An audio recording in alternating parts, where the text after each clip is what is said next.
لالای خوبی جوری به خیری سلامتی جان جوره. لالا یعنی دروازه بیرون خو که ما یک دروازه از اینجا این سقفی خو این خمزده گردی گروه مرو دیگه و دیگر این دالیزه یعنی دالش این کاشش این خم کرد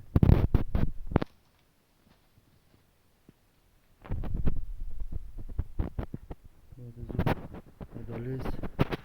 این یک دنم ممدیشه های اینجا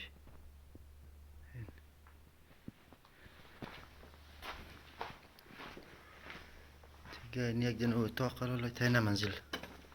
منزل این سخت مافشین خمزده اتاق سایه فلانی ما ای باتزو این اینجا میگن اتاقی 3 در 4 این چسب اتاق چسبه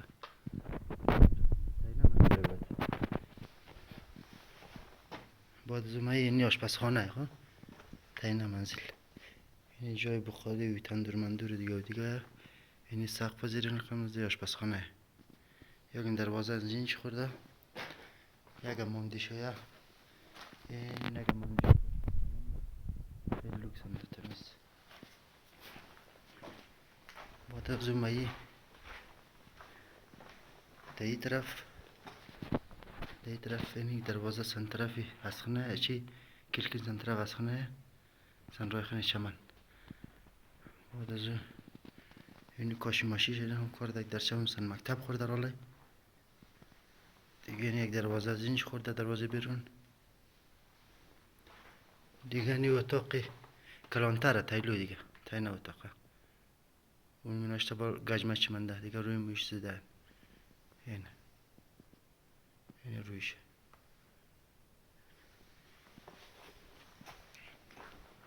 اینی کاشی های چی سن دومنه منزل زینه اونو منه گچ منده اینی کاشیش این خمزده راله